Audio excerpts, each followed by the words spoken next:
My sad story about losing my virginity. It was 2008, and I'm in the ninth grade. The last bell rang the sound of freedom to start the weekend. I walk out into the hallway, and my girlfriend's best friend hands me a note and swears she didn't read it. I get seated on the bus, and I open the folded note that I still today have next to me. Quote, I want you to come see me at my house tonight. I will text you when my parents are asleep. My brother is staying the night at his friend's house, so we can have some alone time. Love, Grace. XOXOXO. We were going to be together forever because we had fallen in deep love through our 2-month relationship. We got detention for kissing in the hallway. Our MySpace pic was us kissing. We called each other every night and had phone sex the night before, so I'm hoping in my mind that tonight she wants the real deal. As soon as I get home, I get into my dad's truck and steal all the change out of the cup holder and the half-pack of Marlboros from the passenger seat. I Google how to have sex, how to turn a girl on, how to please a girl in sex, how you know if a girl is horny. I was 15, of course. I'd watched plenty of porn and wasn't completely dumb to the idea of sex, but wanted to have knowledge because I was a virgin as Grace was too. At 7:30, I put my earphones in and play My Chemical Romance on my iPod Nano, light up a cigarette, and start riding my skateboard into town. Flipping my long hair so I could see, I head into a gas station and grab a box of condoms and lay them on the counter and start counting out $3.85 or something like that with my quarters, dimes, and pennies. Yes, I was broke. A voice behind me said, at least you're buying those and not diapers. I turned around, and it's Grace's dad's police officer friend that came over to drink beer with him. I panic and come up with, yeah, I heard you can fill him with enough water to fill an entire bathtub. He laughs and says, yeah, and they would keep me from arresting Grace's dad when he knocks you out for getting her pregnant, too.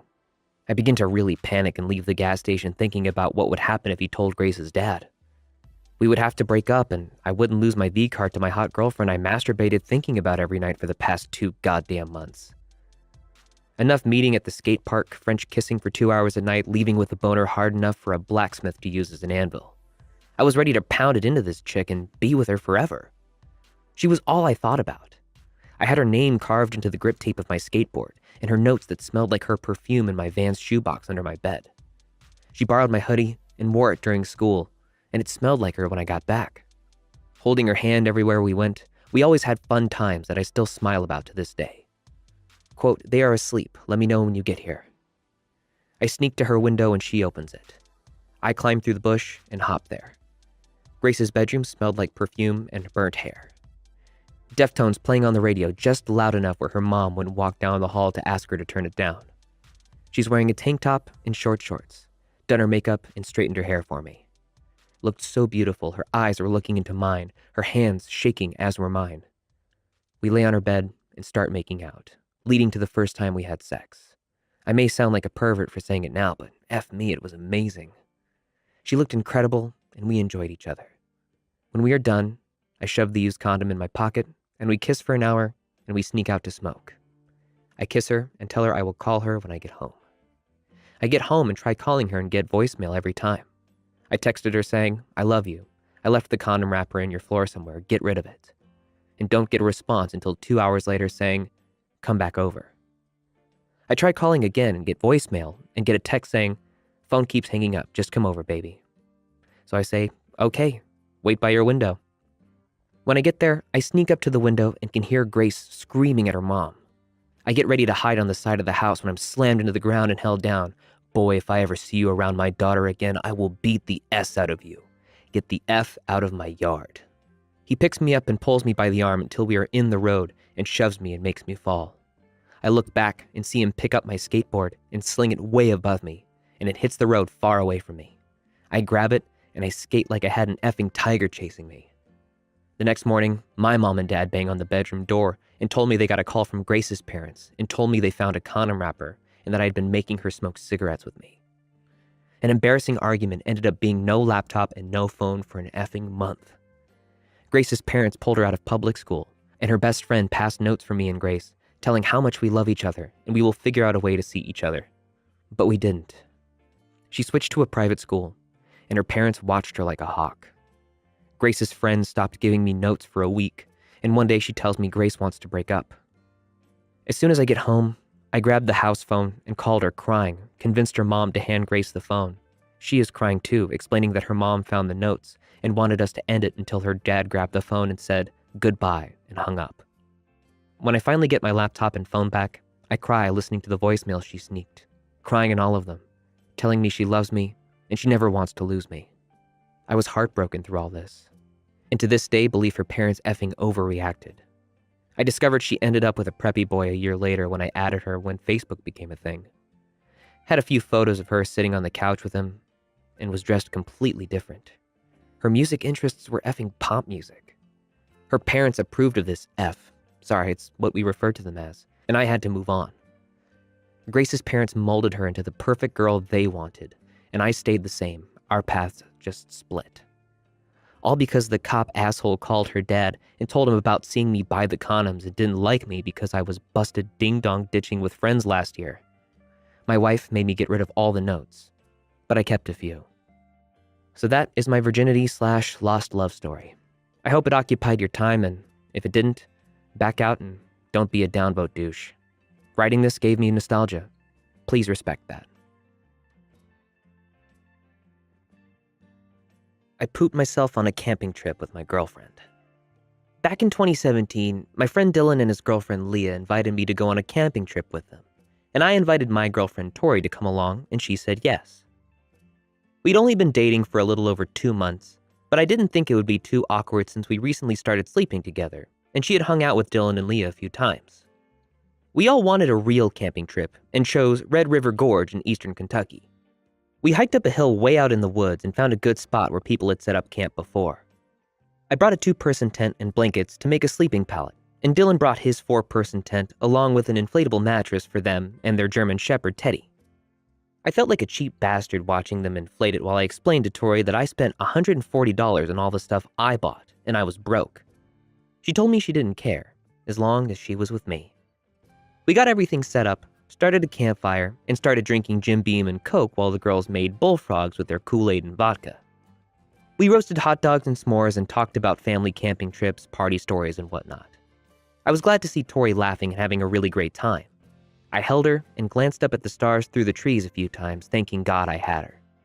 Everyone got pretty drunk, and Dylan had finished a 5th of the whiskey, and I was sweating like a whore in church because it was so humid. Around 1 a.m., we were in our tents, and me and Tori had a wild, sweat-drenched sex session and slept in our underwear because it was so muggy inside the tent. I woke up around 5 a.m. with my stomach cramping like hell.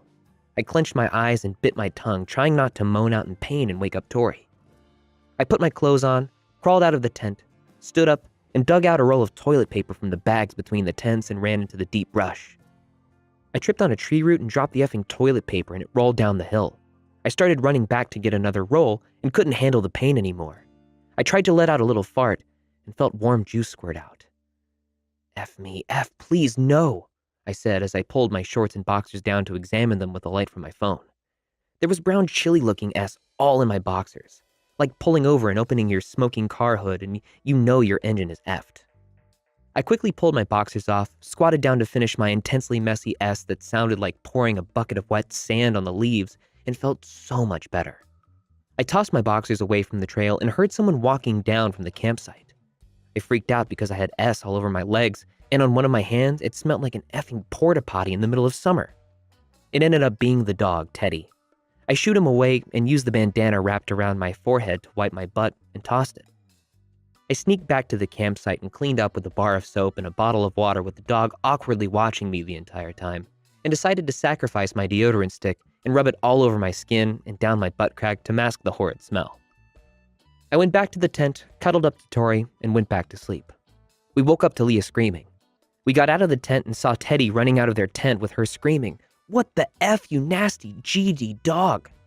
We walked over and asked what was wrong, and Leah told us Dylan's stupid dog dragged her underwear into the tent full of S, and she had it on the back of her shirt and all over the mattress. Tori was disgusted and looked away while Dylan got out and went to find a stick. I was panicking, hoping Tori wouldn't see my American Eagle boxers, and told her, "That's so sick, I don't want to see them," and hoped she would follow me back to the tent. But she didn't. She ignored me and stood there while Dylan held the baby blue boxers on the end of the stick, dripping drops of poop on the ground, holding his nose as he put them in a Walmart bag. I stood there and saw Tori looking at my waist out of the corner of my eye with a fake disgusted shocked look on my face and not one on hers. "Whose effing underwear is it?" Leah asked, looking at me and Dylan. We both denied it was ours, and I suggested it was someone who previously camped here. "Yeah, well, it seemed pretty effing fresh to me. I'm a CNA, trust me, I know."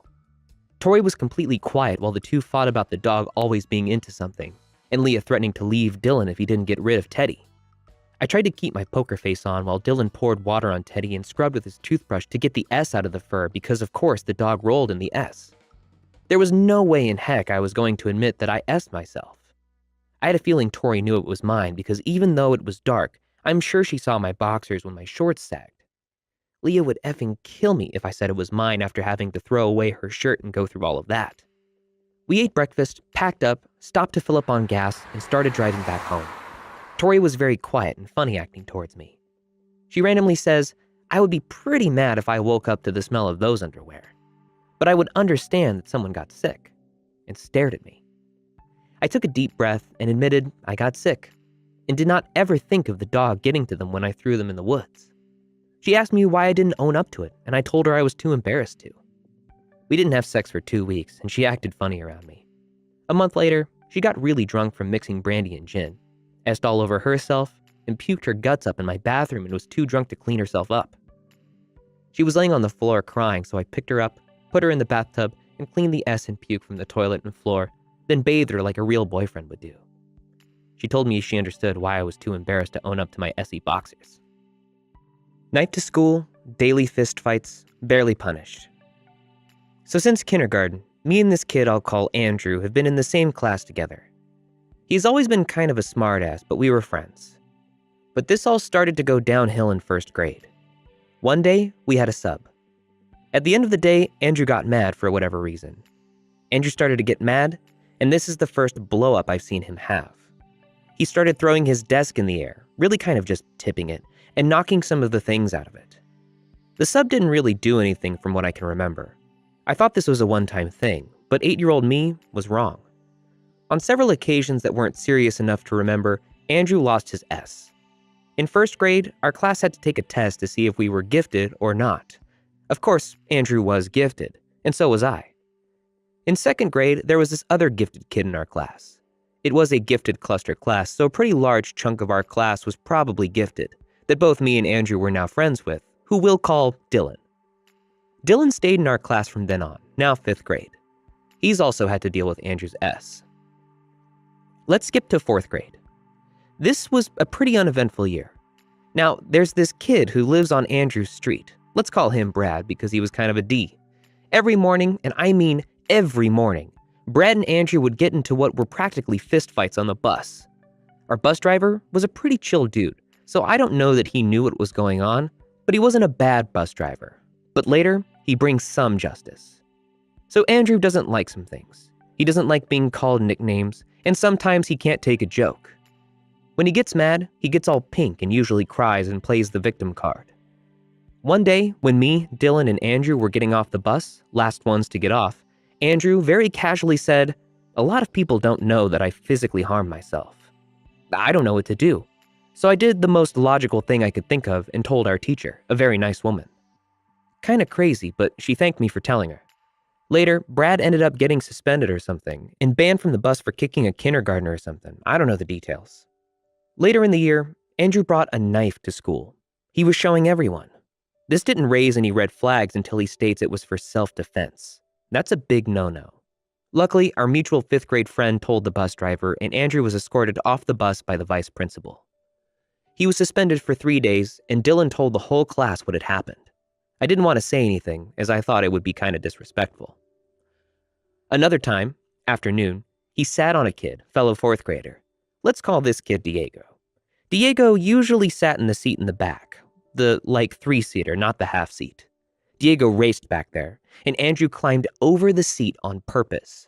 Me and Dylan watched in horror as Andrew sat on Diego, our fellow classmate. Diego was trapped under the seat. Andrew was yelling against our reasoning that he should get up as everyone in the last few seats, mainly me, Dylan, and Diego, were basically pleading with him to get up. That's when the bus driver comes back and gets Andrew to get up and the vice principal comes on. I don't know what Andrew said, but he started doing that angry cry I mentioned earlier and was escorted off the bus along with his pre-K sister who was not involved. Andrew wasn't suspended, but he wasn't allowed to sit next to Diego after that.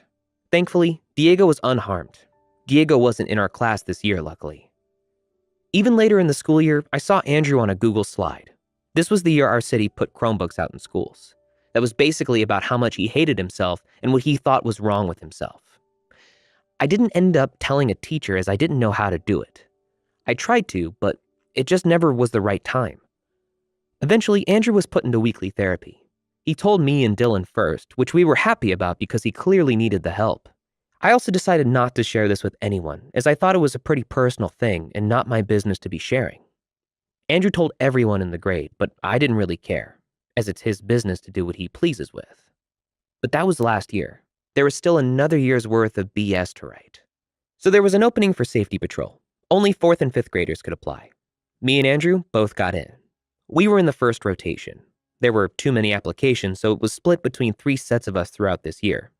In like our 2nd or 3rd week in, background, we came to class like 5 minutes late because that's when the bell rang for us to get to class. He stomps into the classroom, throws his badge and sash onto the floor, and is crying/yelling about how he's done and wants to quit.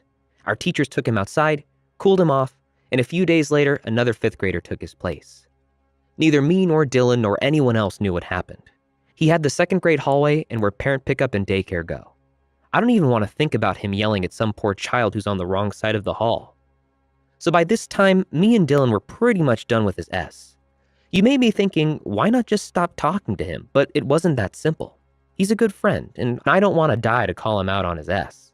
So at the beginning of the year, us 5th graders have to take another gifted test to make sure we're still smart, and the 3 of us were still gifted. In our area, there is a gifted school that was recently built. It's like the K-12 or something, and gifted students were allowed to apply. I'm surprised that Andrew can still ride our bus, let alone apply for the school, but whatever. So our group of like 6 gifted students, me, Dylan, Andrew, a kid we'll call Steve, important later, another girl in our class, and another girl in our class who also doesn't like Andrew, all go to the special programs room to take the test to apply. There were some 2nd graders doing some tests too, and 3rd graders taking relatively the same test, just a little easier. So we get these booklets and we got like 10 minutes, also important, to complete a section and a bubble sheet thing. And there are 9 sections that we do on our own. But we as a group need to wait to continue. It was patterns, number patterns. You had to fill in the bubble for the rule, and the rules weren't easy.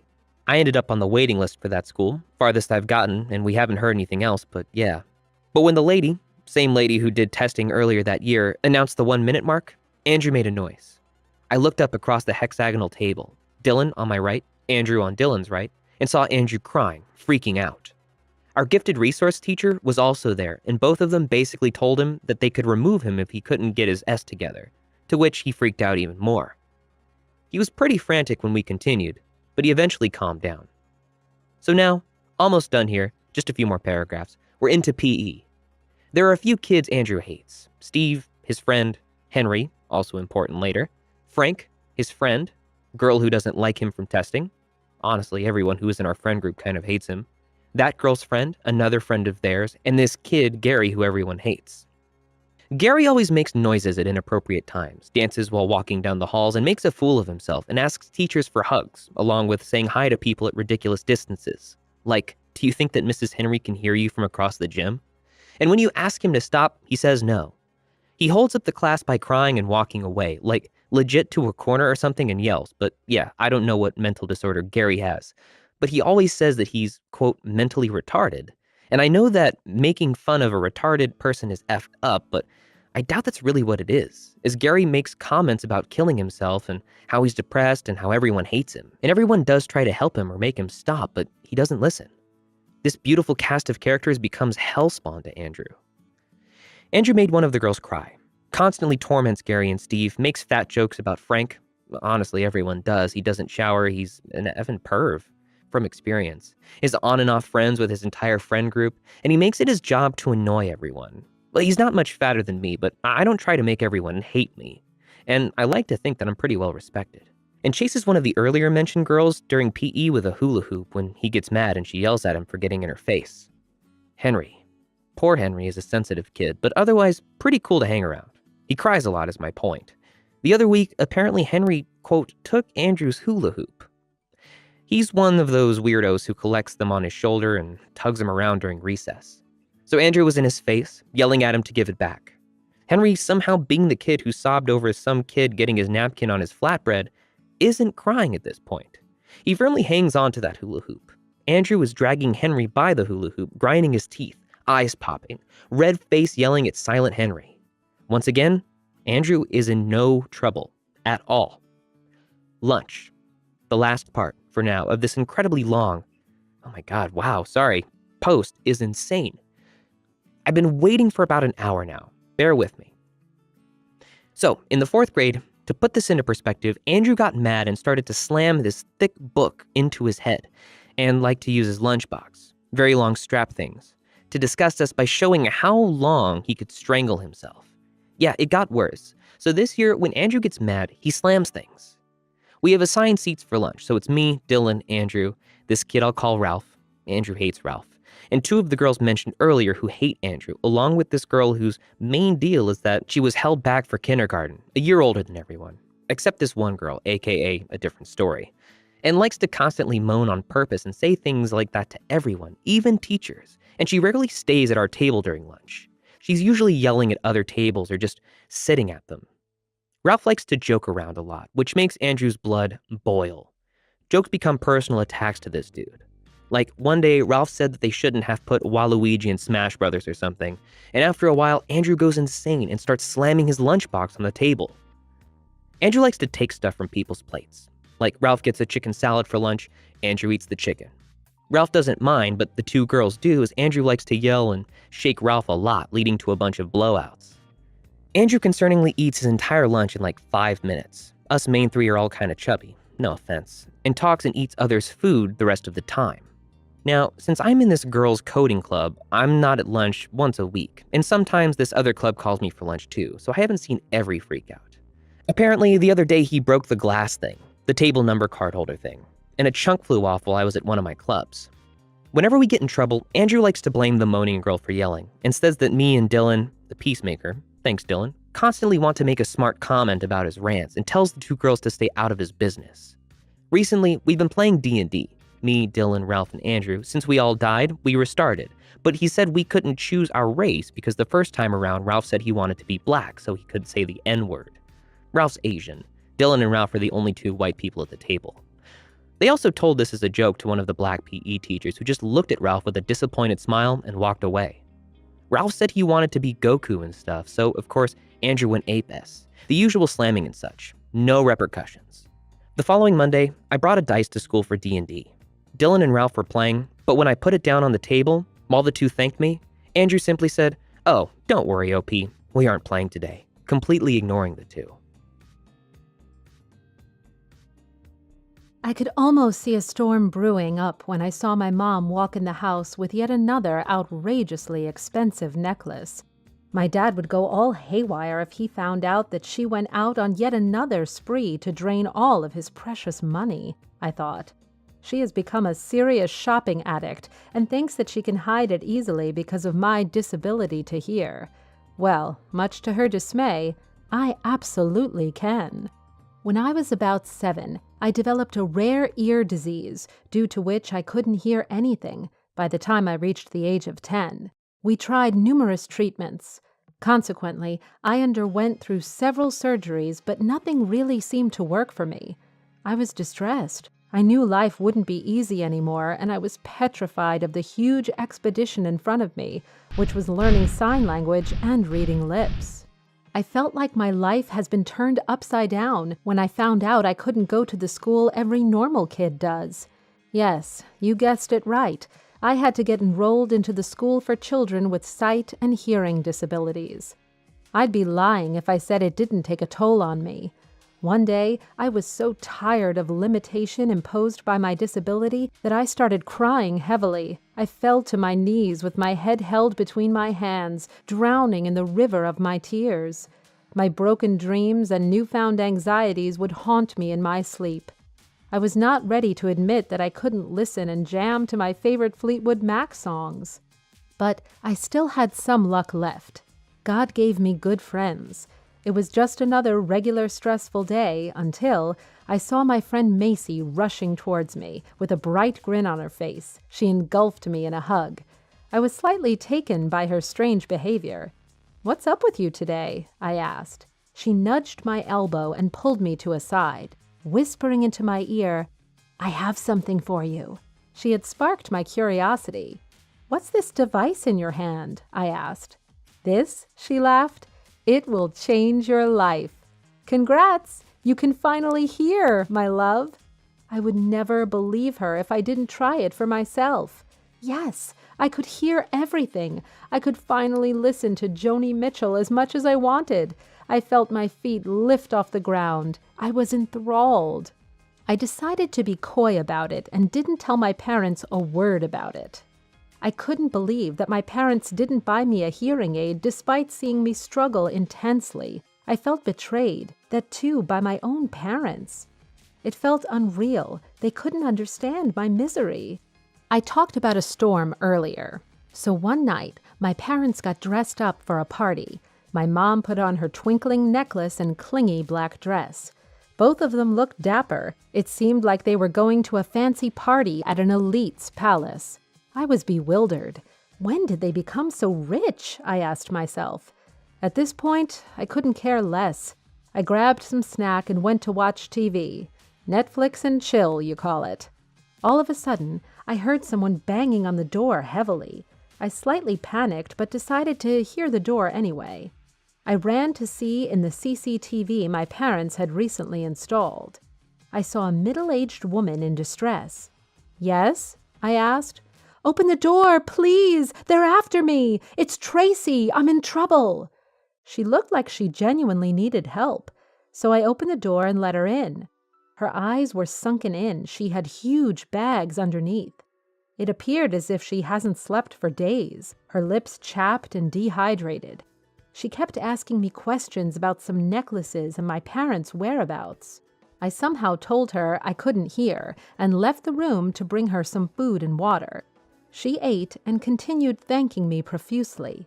A few minutes later, she retired to my bed as suggested by me, and within few seconds she dozed off to sleep. The sound of my parents quarreling snapped me out of my daze. I rushed towards them. "Why aren't you asleep, Emily?" my mom asked me. I sighed and asked them to follow me to my room. That is when I saw the color draining from their faces. They shrieked. "Why did you come here, Trace?" My mom's voice echoed through my room. We are in turmoil, I thought to myself. My dad made up some lie about Tracy's relationship with my parents and instructed me to go sleep in their room. I know eavesdropping is a bad thing, but I was not bothered. I still tried listening to my parents talk. I realized my friend Macy wasn't lying when she said, "This device is extremely high-powered because I could hear some men talking. We can't keep waiting for her here forever. They may call cops on us. We should leave." The huge black Mercedes drove off swiftly.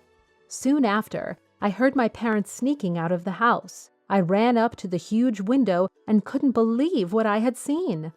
My parents were sure hiding the truth from me. They met a guy in front of Tracy's car. He handed them red boxes. "We'll put them in the lock room." I was dumbfounded. Did we have a lock room in our home, or are they talking about our study? I had to find out, so I tried to hide somewhere they couldn't see me. My dad went to his study, followed by my mom. My dad removed his hand-knotted vintage rug, and I wish I prepared myself for this moment, because beneath the rug was a door to a basement. It would be an understatement if I say I was stunned. The room was stacked with cash and red-colored velvet boxes. My eyes shone as my mom opened few boxes. The diamonds and jewels lit up the whole room. I gasped and rubbed my eyes in disbelief. I heard my mom say, "Let's wrap up this matter tomorrow. We'll have to do something about Tracy. She can cause us some heavy trouble." I was confused. What are they hiding from me? How do I find out? I was exhausted. I was hyper-aware of my surroundings, so upon feeling slightest disturbance near my dad's study, I was up on my feet and marched toward the room. As I opened the door, she gasped her mouth ajar. She panicked and tried to make excuses, and suddenly I felt a shift in her expression. Her lips upturned in a soft smile, and with that she came closer to me. "You've been so kind to me," she said while stroking my hair. In a matter of seconds, she pushed me into the basement and closed the door. She knew the passcode for this safe room? I shrieked. I couldn't believe how naive I was. Now it was me in that room, all alone, crying and knocking on the door hastily, but no one heard my cries. Few seconds later, "Tracy is gone. She ran away," I heard my dad say through my hearing aid. My mom wailed while I could imagine my dad had his head in hands. He was furious at my mom. "You said Tracy was your good friend? Would you like to rethink about it?" my dad said, gritting his teeth. "What are you going to tell our boss Alex? He will not be good to us. You are one to blame," said my dad. "Do you want more of those blindingly shiny neck pieces?" My dad continued attacking my mom with snide remarks. I could only hope my parents would realize I was missing, but they didn't. So I sat on the floor of the room, soaking up the warmth from dim light of the room. I was surrounded by heaps of cash and boxes filled with jewelry. I didn't know my hearing device could catch the lowest and highest of the frequencies. I heard buzzing sounds. I figured out it was the boss Alex my parents were worried about, the same guy I saw in the black Mercedes. I thought my parents would finally come and look for me. The bell ringing snapped me out of my haze. I figured they were inside my house. They were demanding about Tracy and her stuff. Her stuff? I questioned myself. I could hear their footsteps approaching toward the study. Saying my prayers under my breath, I was ready for the relief. My parents opened the door of the room. There were two guys dressed in black standing in front of me. Their eyes lit us at the sight of cash and load of jewelry. Right when they were bussing looking inside, my parents shoved them inside and locked the room. I quickly hid behind the bags, hoping they won't notice my presence. But they did, and a shriek left their mouth that shrilled throughout the room. They were terrified. For a few seconds, I couldn't understand it, but eventually got a hang of it and decided to play along to what they were thinking. Suddenly, one of them broke their silence. His lips were quivering, eyes were wide, and body shivering. "Soul of the goodness, we ask for your forgiveness. What can we do for you to forgive us?" I had to stifle my giggles and continue with the act I had put on. I said, "Leave these people alone. It's not their fault. Go earn the money the righteous way. You need to leave, leave, leave," in a sing-song voice. I was surprised at myself and was trying my best to suppress my laughter. Both of them nodded their heads hurriedly. I think God answered my prayers, and my parents opened the door of the room. Both of them hurried out and ran without even looking back. They were definitely running for their lives. My parents chased them without even noticing me. As soon as they left, I came out of the safe room and ran to my room. I locked myself into my room. I sat on my bed, recollecting myself. I was thinking about my whole day as I lied on the bed. "Whoa, what a whirlwind was this day," I said to myself. I walked up to my desk, took out my journal. I started writing about the unusual events of the day. It is sure something to remember for the rest of my life. Why would my parents lie to me? And why were they doing this? I pondered over the situation. I finally understood that they were doing illegal business just to feed their hunger for money. I felt ashamed. How can they be so selfish? They were buying those second-copy jewelry and selling it to the men I encountered earlier, who sold them ahead in black. I was in a state of shock. I thought we were poor, and my parents made money through blood and sweat. Since my dad had a small job in the corporate and my mom was a housewife who stayed at home and played dress-up every single day of her life. I heard the door closing, which signaled me that they were finally inside. I came out of my room, pretending to rub sleep off my eyes. That was the moment my mom turned toward me and gave me a sympathetic smile. I feigned unawareness about the situation and asked my parents if they could buy me a hearing aid, to which they blatantly refused. I couldn't believe my eyes. My heart said to confront them about the heaps of money they've been hiding underneath the ground, but my mind said to remain silent, and perhaps this was the reason why they want me to stay deaf. Nevertheless, I had learned my lessons. Do you sometimes wish you could forget some days? Skip them or just play rewind on the awful clips of your life? The pain and the stress sometimes make you unfocused. Your vision goes blurred and mind all hazy. Well, it was exactly one of those days. But first, I'll give you a little background about me. I'm Natalie. I am 14 years old. I have recently started going out with a boy from my school, Harry. He's a dream come true. He has asked me to be his girlfriend a few weeks ago. My mom passed away when I was 6, and I was brought up by my dad, who is extremely hardworking. My dad is a mechanic and leaves home at the crack of dawn. It was a Thursday morning. My dad had already left for work. I was in deep slumber when a shooting pain in my stomach jolted through my entire body. It was hard for me to breathe. It took everything in my body to get up from my bed. My dog was watching me with the bleary eyes, and I wondered, why can't he do something? Can't he see my agony? After the struggle, I finally grabbed hold of my phone and called 911. The dispatcher was kind and understanding. She was quick to send me help. Finally, they arrived. The sound of the ambulance alerted my dog. My dog bolted towards the door and started barking continuously. As a result, they broke the main door and took me to the hospital. I opened my eyes to a scrupulously spotless hospital room. Beams of sunlight filtered through the window. "Relax, honey," I heard a soft voice whisper. It was a nurse. I sighed and tried to relax. Within the fraction of a few seconds, I glanced at my stomach, which made me panic. It was swollen to the size of a hot air balloon. I started questioning myself. "What is this?" I asked myself repeatedly. It took me a fine moment before it dawned upon me. I let out a huge gasp. Am I a 14-year-old growing a real-life baby in my tummy? Am I going to become a mother? I cringed at the thought, but the sight of my growing stomach only confirmed my realization. "But I've only had my first kiss with Harry a few days ago," I said as I tried to gather my thoughts. "This can't be true." I started crying relentlessly. My shrieks and cries grasped the attention of the nurses. They looked at me and started laughing. Their laughter overshadowed my agony. Their shrill laugh made my head spin, which came to a halt when I heard a sudden knock at the door. A feeling of relief washed over me as the person behind the door was my affectionate father. "Dad, I've missed you," I breathed. My dad had a shabby appearance. His eyes were sunken in with huge eye bags underneath. I was slightly confused. He rushed towards me and engulfed me in a hug. He ignored my growing belly, but when he saw, he gave me a smile. "I can't believe I'm going to be a grandfather." I was taken back. Why is he behaving like that? I pondered. That was certainly not the reaction I was expecting. "We have to get you out of this hell," said my dad. "Why?" I questioned. "They are not good for you."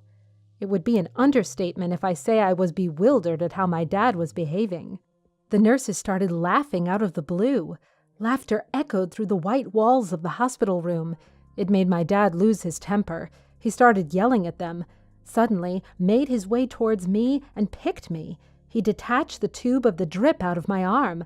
I gasped due to the sudden discomfort. His actions alerted the hospital staff. The nurses called the security and they took my dad away. They prevented him from seeing me afterward. In the next few minutes, the same intensity of pain ran through my frail body. The nurses injected medicine into my body and asked me to relax. "You'll be all right, darling," comforted a nurse. I threw up multiple times that night, which consequently made me feel better. They gave me a few pills to make me fall asleep. Later that night, I woke up due to a disturbance in my room. I was shocked to see my dad in my room. He had his hand over my attendant's mouth. I was petrified. I had never seen that mysterious terror in my dad's eyes. He was unrecognizable in nurse scrubs. Anyone could be easily fooled by his new persona. I didn't know what to do. But I knew one thing. My life was in danger. He hurriedly put me in the wheelchair, ripping away the drips. "Dad, stop! Dad, you are hurting me!" I let out a faint, incoherent cry. "Shut up!" Dad yelled. His eyes were bloodshot red, skin pale and lips trembling. I closed my eyes momentarily and a whimper escaped my mouth. What has come over my dad? I wished my mom was still alive. Is it too much to ask for?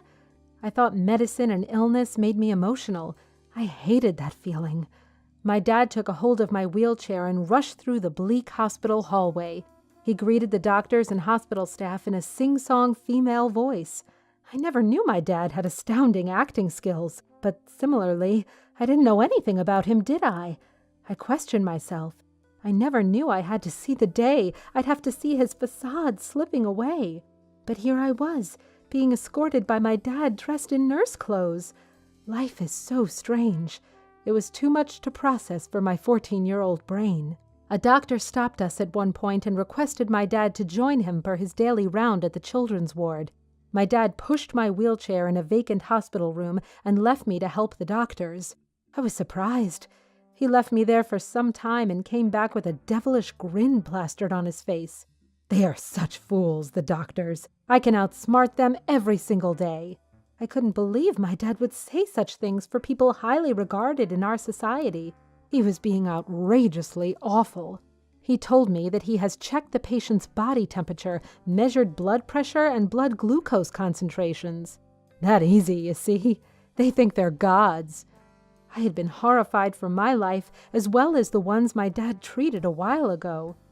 A few seconds passed, and I heard some voices. "Catch them! Catch them! They are running! Phone the security now!" The entire hospital was in mayhem. People were running, nurses, visitors, doctors, and admin staff, all of them were in a state of chaos. But nothing could stop my dad. He was still going peacefully at his own pace, oblivious to the chaos caused by his antics. A yell stopped him for a moment, but he grabbed the wheelchair and started sprinting through the hospital towards the elevator, colliding with the medical equipment and food trolleys in our way. At one point, he toppled cleaning trolley. There was alcohol and disinfectant all over the floor. God help me, save me from the monster my dad has become. Nurses were calling the security, and I wondered why it took them so long. Please don't harm me, I cried. My mind was spinning and my vision was becoming hazy, but I tried my best to keep myself conscious. I took small breaths as instructed by my father once. I wanted my father back. Where did you go, Dad? Please, what has happened to you? He blatantly ignored my cries. Finally, we reached the elevator. My heart was pounding hard against my chest. I had streams of tears running down my cheeks. My life was at risk because of my father. Is there anyone more unlucky than me? I questioned myself. I hope not. My dad pushed the buttons to the highest floor. We'll put you to sleep forever.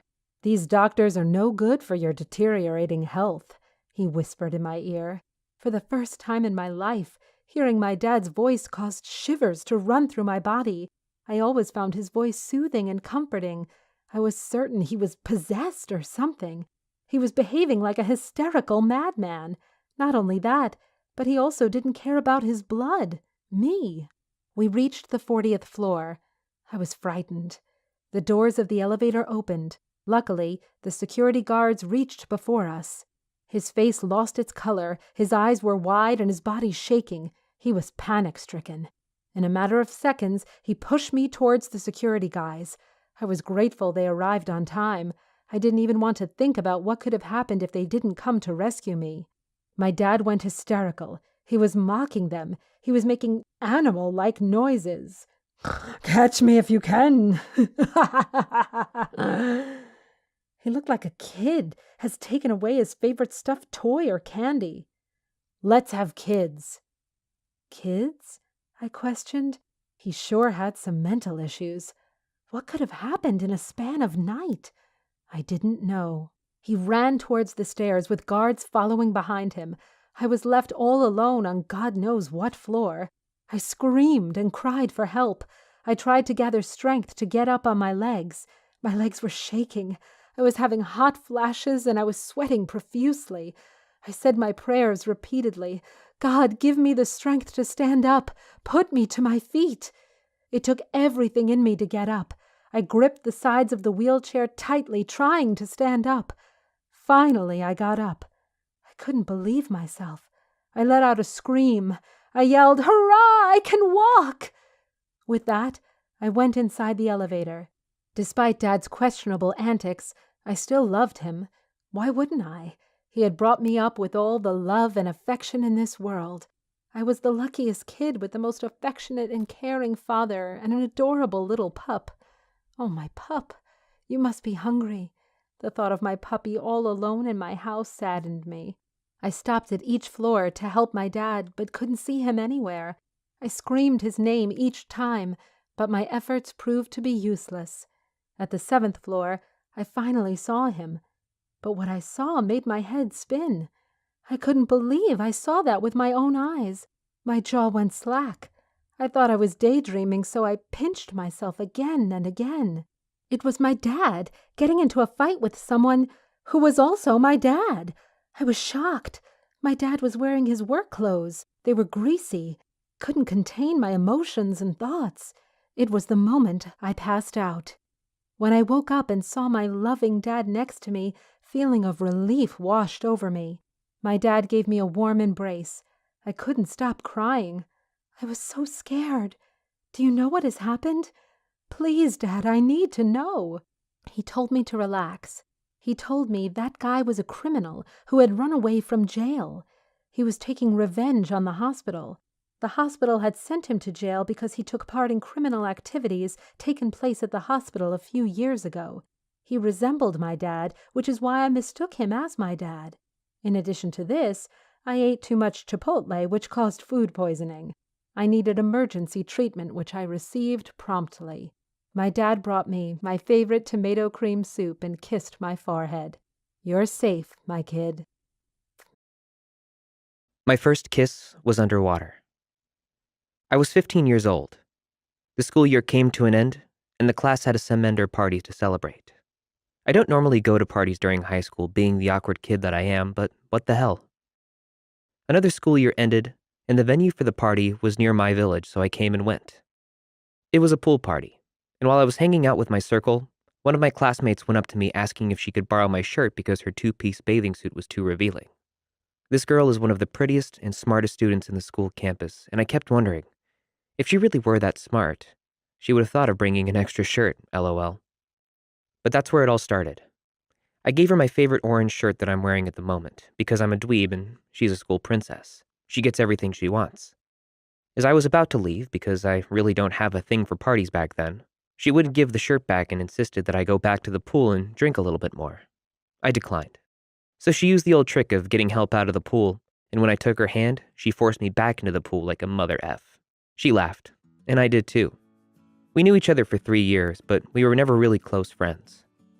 As we made small talk, we were getting farther from the ledge of the pool and into the deeper part of it. I was taller, so when she couldn't reach the floor, she climbed on my back. When the topic swayed to her giving my t-shirt back again, she refused, again. I told her I was going to drop her off so she would drown and die a horrible death if she wouldn't give me my shirt. She refused again. And I did drop her for a brief moment and picked her up again. This time in a way that she's hugging me now. I laugh, and she did too, saying I was a jerk while her hand was at my neck and her head was laying on my shoulders. She then very much insisted on me staying for a little while so she could still wear a shirt to the pool party. At this point, I was so confused. And for a wimpy kid like me to even be hanging out with a girl like her is something I cannot comprehend. And she's clearly not that drunk. So, in the spur of the moment, as we were having a good time with the back and forth discussion about the shirt thingy, I just man up for whatever reason and proposed her a deal. I shakingly said, I'll stay so she could keep wearing my shirt. Only and only if she would kiss me right there and then. She let out an absurdly cute giggle and just nodded at me while smiling. And she returned her face to my shoulder. Man, I was so head over heels for her at that time, and I was really struggling to act cool despite being surprised by her gesture. We were both whispering at this point, and after a brief moment of awkward silence, we both agreed that we can't do it right there and then, seeing as some of our classmates were already staring at us. I jokingly suggest we went to the bathroom, but that would be way, way obvious. She, on the other hand, recommended that we simply went for a dip and did it underwater. And so we did. She slipped from our hug and dipped first. I exhaled before shortly following her deep into the pool. I saw her blurry face slowly going for the kiss. As our lips touched, her body fell into mine. We were floating sideways underwater while making out. My first kiss was one for the books. The girlfriend experience. Times were tough. It was no secret I was miserable. A cloud of gloom followed me everywhere, including my job. A relationship breakup like mine would put anyone to the test, and frankly, I was failing it. Still, I had bills to pay, and it wasn't going to help if I gave up and stopped getting out of bed. Each day I dragged myself to the office and go through the motions like a zombie. I know my performance and attitude suffered, but I didn't care at the time. Much of the occupational grief and aggravation of the 9-to-5 grind involved being employed so a person could afford nice things and have a fulfilling relationship with a significant other. Once the relative rewards of that dynamic went out the window, so did my motivation to work. I guess it's a testament to my ability to do my job well that I wasn't fired outright after I went off on a difficult client. Behavior like that was a threat to the corporate bottom line. Obviously, they didn't want that. Apparently, they didn't want to let me go either. Instead, management tried a very unorthodox tactic, which I only found out about much later. They actually hired a temp to romance me and boost my ego. It's called the girlfriend experience because it is supposed to feel real. It's far more than paying a person to be intimate with me. That stipulation wasn't even in the contract. Legally, it couldn't be. They just paid her to pretend to be infatuated and smitten. How she managed to achieve that artificial flattery was her business. I must say, it totally caught me off guard. In all fairness, I might have recognized the snow job a mile away if I wasn't deeply sad and emotionally vulnerable. Instead, I ate up the attention with a spoon. They were smart enough to not hire a supermodel. They found a lady that was probably in the top register of who I might have had a chance with in real life, if I tried really hard to woo her. Not that I had to, mind you. She was the definition of a ringer. I gotta say, it takes a certain skill set to seduce a person with that level of believable sincerity. I totally fell for it. They brought her into the office and assigned her to assist me on a big account. At first, it pissed me off. I didn't care that she was attractive and working extremely closely with me. I resented the idea of having to hold anyone's proverbial hand and training her to be actually helpful. To my relief, she was a quick study and eager to learn. Knowing what I know now, I still marvel at the theatrics and lengths the company went through to insert this woman into my life. It is kind of flattering to know they orchestrated the whole thing. I know it was only about the money I normally brought in, but it makes me feel damn important. Missy was coy at first, respectful and aloof even. She maintains a polite distance while giving off a slight smitten vibe or schoolgirl crush. Like a big knucklehead, I swallowed the performance hook, line, and sinker. The truth is, I wanted to believe. Honestly, who in their right mind would have suspected such an elaborate hoax from my behalf? It wasn't long before we were sneaking off after hours to see each other socially. The whole time, I was scared to death they would send her back to the temp agency. Inter-office romance is strictly forbidden by HR, so we kept the relationship a secret as long as we could. Once we had moved past a certain point, I didn't care if anyone found out. I was finally happy again. By all appearances, she was too. I eventually asked her to marry me, and she accepted. Of course, I didn't know it was originally an arranged fling, so I definitely wouldn't have guessed it was about to lead to an arranged marriage. The thing is, at what point does the facade cease to be worth playing along with for the corporate payout? Even for a person pretending to be interested in me, at some point, you'd think she would call the whole thing off, right? Either that, or invent an excuse to break things off and still maintain the original deception. Here was an actress who entered into a contract to perform as, quote, my girlfriend, and then, for whatever reason, kept up the pretense long enough to marry me. At that point, I still didn't know the truth. I would have expected my employers to come clean, but it had went too far. It's one thing to pay for a brief little office flirtation. It's quite another to keep silent while their gullible employee committed to a legally binding contract. I was blissfully happy and absolutely ignorant to the disturbing truth. She was everything I thought I ever wanted. Believe it or not, she confessed the whole organized charade on our 25th wedding anniversary. I was gobsmacked. I thought it was part of some prank or practical joke, but she was dead serious. My whole world crumbled. Our 3 children were grown up and already out of the house. I'd made partner with the firm, and yet I found out the last 25 years of my life were based on some bizarre farcical performance script. Missy explained that while she had entered into the contract just trying to be a professional actress, she soon developed sincere feelings for me. On one hand, after admitting it started as an elaborate seduction hoax, it was hard to believe anything she said. On the other hand, however, I'd had a quarter century of marital happiness and fantastic kids. Was she finally telling the truth? Or was she still acting as a consummate professional actress dedicated to the role? I thought long and hard about it as she slept peacefully beside me. I loved her, and I honestly believe she loves me. Much of life is pretending until it becomes true. In the end, does the duration of the facade matter as long as both parties are committed to it? I shut down a 14-year-old's attempt. Okay, so first, let me describe what I look like. Trust me, it's relevant. I'm a 20-year-old male, 5'11", 280 pounds, sport a full beard, wear flannel jeans and work boots all year round, an avid martial artist, never go anywhere without my fixed-blade buck knife. I kind of look like I should be in a motorcycle gang. Really, just the whole 9 yards of intimidating young man. So basically, even though I'm really a big softy at heart, you probably wouldn't want to see me coming down a dark alley at night. So I just spent the last few weeks helping this lady I've known for like half my life with the task of running a building at the fair. Well, along with myself and her are her kids, who are my somewhat distant cousins. But by random chance, I've grown up with them in 4-H for like the last decade. Anyway, it's her 15-year-old daughter and her 10-year-old son and her 2-year-old daughter. There is also this other lady helping out who has 2 kids of her own and is a good friend of the lady I'm helping. One of her kids is a 14-year-old boy who has a really obvious and unrequited crush on my cousin. Now, this crush thing doesn't bother me at all or anything.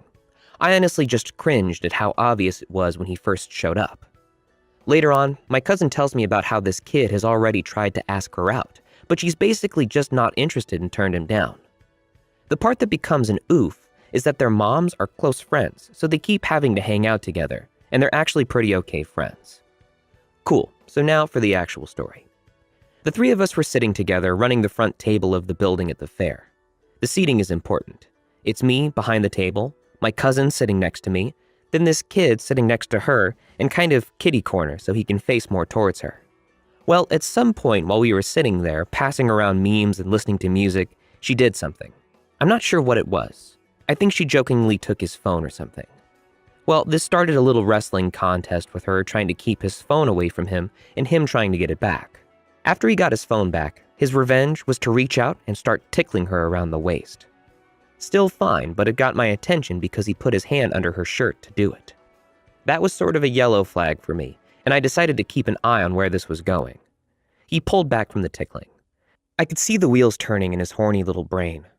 Let me be clear that I recognize this because I was once a horny little shit of a teenager too.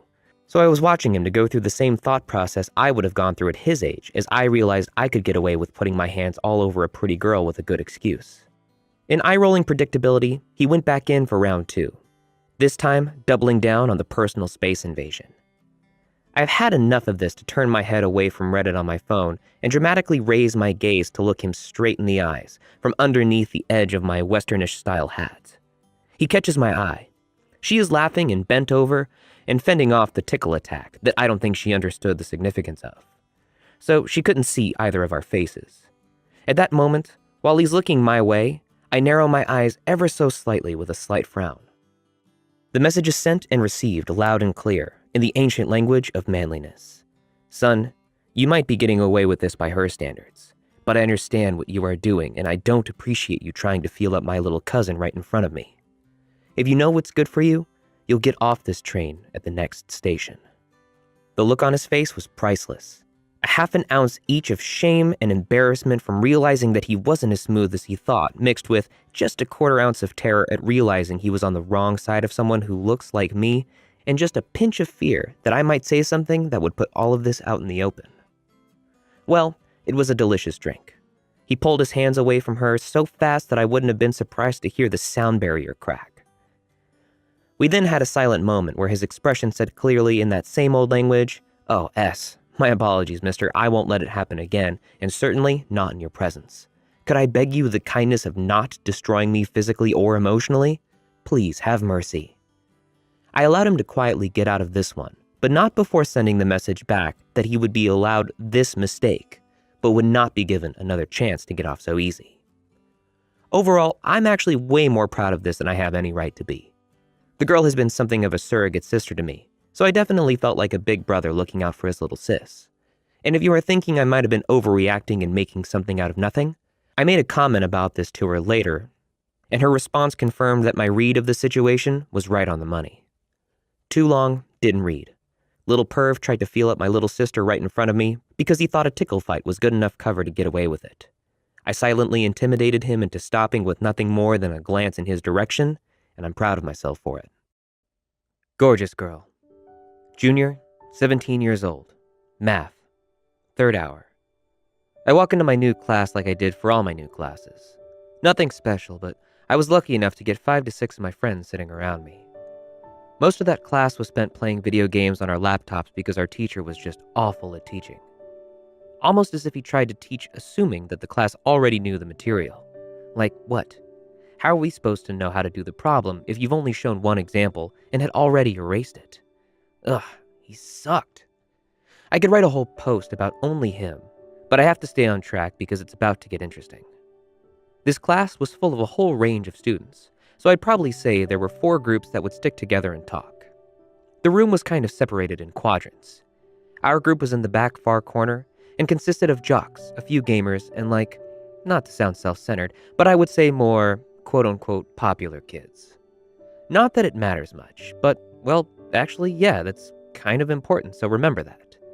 To our left were a few of the rednecks and louder kids, but just between each other so they didn't disrupt class or anything. In front of us were kids that were pretty quiet and focused more on math than talking. And finally, in front of us were this group of girls who were all kind of feminists with a few super feminists. When I say super feminist, I mean 2 of them literally said they hate men and white people, so I don't know what else to tell you. These girls were all pretty cool, besides when it came to the political stuff. But I wouldn't say we were really friends with these girls. Well, I guess most of them. There was this one girl who I'll call R that sat right in front of me.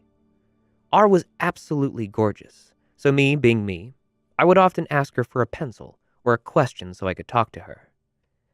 She didn't seem to be as enthusiastic about me as I was about her, but I thought maybe I wasn't on my game or something. I was 17. Give me a break. We were also in totally different cliques, so we didn't know each other very well. I had heard things about her and obviously knew her name, but that was pretty much it. Everyone said she was really nice and sweet, and man, did she live up to it. The days went on, but this little thing never grew past classmates. R was just the girl that sat in front of me. Every day I'd go to class, maybe say hello, find my seat, and that'd be it. She wasn't any more than an acquaintance, and that was fine with me. One day I came into class, and sitting in my seat was this girl who I hated, and immediately started arguing with me about political stuff. What was the argument about, you ask? Not important. The thing was, though, that this little back and forth turned into a 5 versus 1 when all her friends joined in. Unfortunately, I was the only one in my friend group in my class that day, so I was getting cornered fast. Even my math teacher was getting into it. As tensions rose, so did the emotions. The argument was growing uncontrollably and eventually veered off into a path that had a lot to do with depression and anxiety. This topic was super sensitive for me because I was on medication and hadn't told anyone about it. I'd like to say that at most 3 people knew and swore never to tell. I did a pretty good job of hiding it, so when they started talking to me about the subject like I was some ignorant a-hole, I got pretty upset. This is the moment that R started talking and was being super defensive, and she seemed really knowledgeable of the subject. That didn't change the fact that we were just going off at each other. Gosh darn, that girl really ticked me off. She made everything I said seem like I didn't care about people on medication.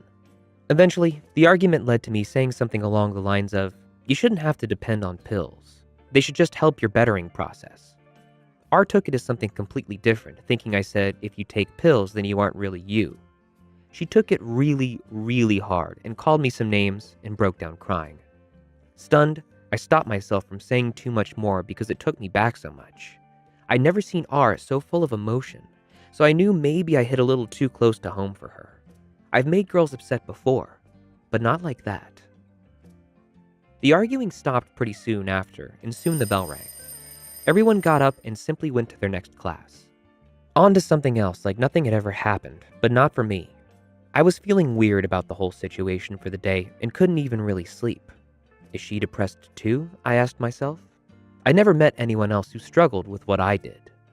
The next day, I woke up with it on my mind, so I knew I had to fix the little mess I made. When I came to class the next day, something was different. The seat in front of me was now empty. R had requested to change seats so I could no longer just tap her shoulder like I used to. This little variable was enough for me to leave it alone. I figured if she couldn't even sit by me, then she sure as hell doesn't want to talk to me. This continued for like 2 weeks before I couldn't stand it anymore and finally decided to message her about it. The weird thing was, when I asked her about it, she said she didn't even remember the argument. I'm not the brightest, but I know you don't just forget a moment with a heightened emotion like that. I wanted to press, but instead, I told her to forget about it. Things weren't ever the same with us, and we were left instead with this awkward, hate-filled aura that floated around us when we were around each other. I figured that was all it was ever going to be, or so I thought. Fast forward to the start of senior year, the very first day. I was pretty excited and ready for all my new classes. Each class was filled with more and more of my friends all the way up to my last class, foods/nutrition. It was 2 hours long. As I waddled in a little late, and in front of me were only a few tables to sit at, 3 of the 5 of them were completely full and had a few people I knew, so I was kind of screwed. I looked to my left. There sat 2 super weird kids I did not get along with. Guess that's not an option. I looked right towards the last table and see 2 girls I don't really know, so I start heading that way. But at the last second, I had noticed I must not have seen the third person at the table. It was R. Immediately, I turned around thinking there's no way in hell I'm going to sit by her. Realizing the other table was possibly the worst seat in the history of the world, I looked down, sighed, turned, and sat down at R's table. You could actually feel the uncomfortableness as we made eye contact and both looked down. That's exactly my luck to be put in the situation. Then guess what? The teacher tells us that we'd better like our seats because they are permanent. Wow. We were both unhappy, but there was nothing to be done. All there was to do was to suck it up and get over it. As days went past, our little frizz sort of died out a little. We definitely still hated each other, but started talking again. We were at the same kitchen for cooking too, so we didn't really have a choice. Our conversations eventually grew more and more until one day something happened that changed everything. Our class often had times to go on your computer and do things like a worksheet or something. While I worked, I always had music playing in my headphones. Always. I didn't listen to what everyone else did though, and it kind of sucked. Actually, no. It really sucked. Listening to punk rock music wasn't really common. I liked bands like With Confidence, Sleeping with Sirens, All Time Low, and a few others. It was hard finding music like that when no one I knew actually liked it. I mean, there were songs that I would show my friends and they'd end up liking it, but never felt like someone actually had the same taste in music as me. I'm a hopeless romantic, so don't cringe when I say I've always dreamed of meeting that girl that likes my music and is, like sort of a badass and just understood exactly what that kind of music does to you. But let's push that thought aside. It was just some backstory for what's coming up. I had to start a new paragraph because thinking about it just gave me the chills. Sorry, I'm writing this trying to get all that stuff that goes through my brain. I don't know why I tell stories like this, but if you've made it this far, then maybe it's not too bad. Nothing was out of the ordinary on that day. It was boring and just kind of, there. 2 hours left is all I could think. I was already sick of school and each day was getting worse. Teacher says to us that we have free time to work on homework, so I pull out my computer and immediately grab my headphones. The homework was table-based, so we had to work together, and at this point, R being at the table didn't bother me much, so I decided to ask her for help. She looked a little confused. We didn't really talk at this point, but still. She helped me anyways. A few minutes in, I noticed she had headphones in too. I hesitated and asked her what she was listening to. She almost hesitated too, seeming embarrassed. I smiled a little smile, and she was like, Well, they aren't that popular, so you might not know any of their songs. I peeked over and took a look at the screen. It might sound stupid, not that big of a deal, but seeing her playlist and knowing almost all of the songs, I could not believe it.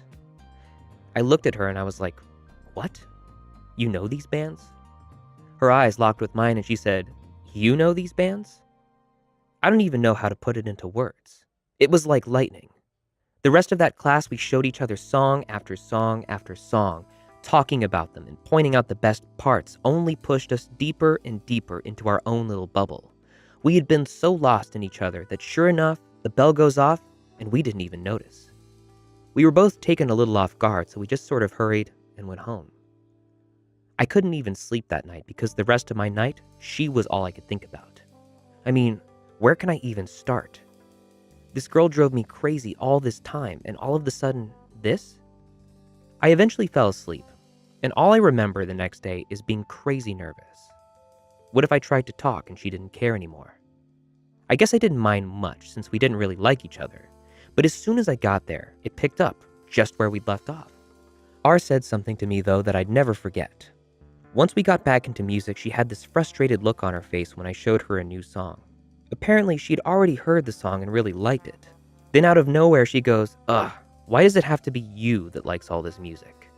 At that moment, I knew she was thinking the exact same thing I was. I had a dumb smile on my face for so long after that. Each day got more and more interesting. I learned that she used to think that I was a major a-hole who only cared about myself, and I told her I thought she was a B, so it actually worked out kind of well. Every time she opened her mouth, it was like angelic music I couldn't get away from. Whether we were sharing headphones to hear new music, or even just nonstop laughing about something dumb in the kitchen, there wasn't a single dull moment with her. It even got to the point where I actually wanted to go to school in the morning. The days where she was absent felt so empty to me. It was so disappointing, and I think the other girls even noticed it too. I always wondered if she felt the same way when I was gone. There's no way a girl like that would think of me like that, I thought to myself. I kept asking myself this until I learned that I was taking a class trip and was going to be gone for a few days. The day before the trip, I said to my table that I'd be gone for 2 days, and R immediately had a face of just, I don't know really, sadness?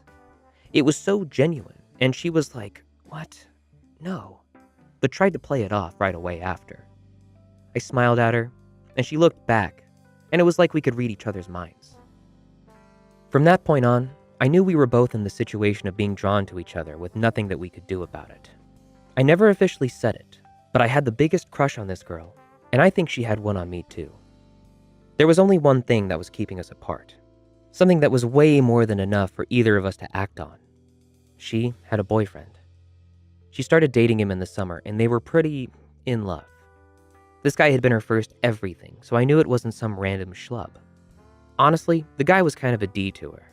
He'd come to class, pull her shirt up if her cleavage was showing, and just sort of talk down to her. You could see it in her eyes when he hurt her, and it was hard to watch sometimes. I wanted to try to comfort her, but I knew it was pointless.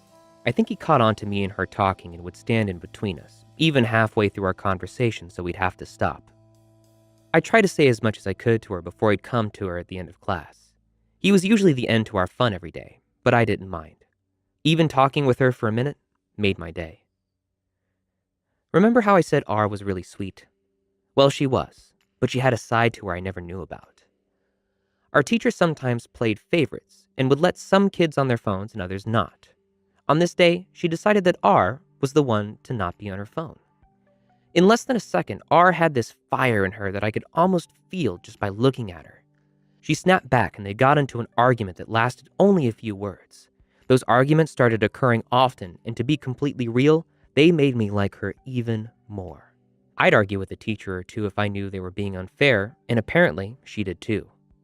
I don't think I've even told her that I liked it, which sucks, but there's not much I can do now.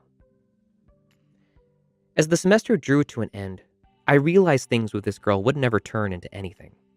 I had gotten a girlfriend, her boyfriend and her had gotten even closer, and we weren't going to see each other in class anymore. The days that we had were incredible, but at the same time so depressing because we both knew that it was going to end. I don't know how we both knew, but somehow we did. As we said our goodbyes, I'd always hoped maybe it wasn't our last goodbye, that maybe once, just once, we'd be able to talk again. I haven't talked to her since, and it's been about 3 years. Although we didn't talk, I never lost hope. I saw her at a party about a year after, but we didn't talk to each other. I looked up to see if she was looking at me a few times, but she never was, so I didn't think to approach her. As a hopeless romantic, I thought to myself, maybe it was like one of those movie scenes where I look up, and as I look away, she looks, and we never get to have the connection I was dying for. That R wants just as bad as me to look. I wish I knew the answer to that, but I don't know if I ever will. I still listen to the songs she showed me and wonder if she listens to mine. I'm left sitting here with this empty feeling, and I don't know what to do with it. I guess that's why I went to Reddit to let go of my thoughts and quit bottling everything up. So yeah, that's basically my story. A guy and a girl who hated each other, that never thought they'd end up being friends. I know it doesn't have a happy ending, but not every story is a fairy tale. Maybe one day, but not today. I wish today. She made my heart melt in a way I'll never forget. And that's enough for me.